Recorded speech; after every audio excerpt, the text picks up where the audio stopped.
I visited the dog that was staying at my neighbor's place 3 times a day. In the morning before walking all of my own dogs, during the day, and in the evening. At other times, I asked the neighbor to either turn the dog over or give her water. Sometimes the girl who was collecting money also came to see the dog.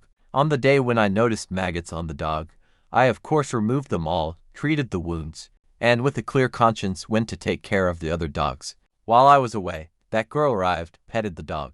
And in the area of the vulva, that's what a dog's genital organ is called, she found maggots as well. What happened next shocked me and led to all the conflicts that followed. Instead of treating the dog and removing the parasites, the girl simply took photos and sent them to a veterinarian. Naturally, this didn't just upset me, it made me furious. It's like seeing a drowning person and, instead of trying to save them, standing there taking pictures and sending them to emergency services. You don't need 3 veterinary degrees to remove maggots, you just need the desire to help the dog.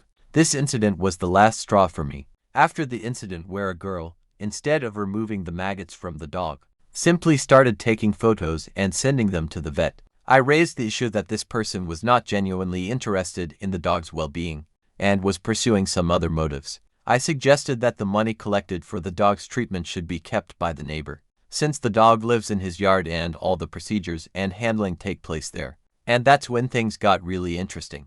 I won't go into the details of all the scandals, because the story is about the dog, not human greed. In the end, the girls turned out to be volunteers who supposedly rescue animals. But at the same time, this is also their job. As I understood it, part of the collected funds goes toward their salaries. What surprised me even more was that they have an agreement with the clinic we originally contacted, and that they work closely together. It still remains a mystery how it happened that those 2 girls were there at the exact time. The dog was hit by a car, but credit where it's due, without a car, it would have been much harder for me to get the dog to the hospital, so I have to acknowledge that their help made a difference. After that kind of attitude, when someone took photos instead of removing maggots from the dog, everything became clear. That's when the scandals began. Arguments, confrontations about where the money was going and how much was being spent. I still tried to stay away from it, but even back then I already knew I had to take the dog in and care for her myself. Over that period of time, her paw became severely swollen, started oozing,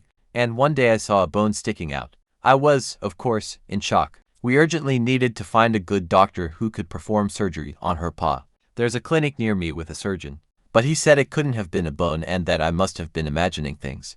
Without even doing an x-ray, just looking at the paw, he prescribed an ointment. An open fracture treated with ointment would most likely lead to no results at all. That same day, we couldn't delay any longer. I spoke to another neighbor who had a car and arranged for him to drive us to a different clinic. It was already the 6th doctor we had seen, and honestly, by that point I had almost given up hope that anything would work out. I made the decision to take the dog to another clinic. At the same time, there were already conversations that we were torturing the dog and that she should be put down, because nothing was working and the treatment would be pointless. Despite everything, the dog felt fine. She was eating, drinking, going to the toilet, asking to be petted. And of course I immediately decided for myself that I had no right to decide who and when should stop existing on this earth. However, these 2 girls, I don't know what it was connected with, began strongly insisting that all treatment should be stopped and everything should be ended. At that point, I finally decided that I would take the dog for myself and that I would be fully and completely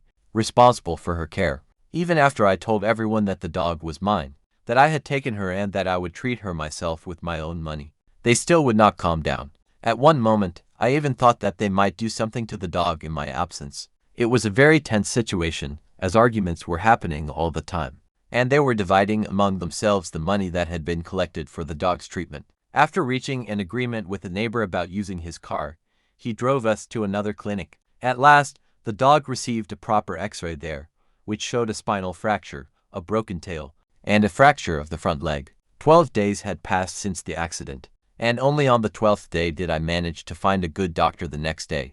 We were scheduled for surgery. This was a joyful event. As things finally began to move forward and hope for the dog's recovery appeared, tensions within the group continued to rise, to the point that they did not want to give me the dog, even though no one intended to treat her and they were, so to speak, ready to let her go. Immediately after the hospital visit, I moved the dog to my place. This was another very good piece of news. Now everything depended only on me. I could make all the decisions myself and, most importantly, avoid scandals and disputes over money. The next day, the surgery was scheduled for 2 o'clock. The neighbor who had the car helped me a great deal with transporting the dog, and saved us a lot of money. Along our path, we finally began to meet kind and helpful people. Your help is very important to us, as the treatment is quite expensive. The video includes the payment details so that you can support us. Huge thanks to everyone who decides to help.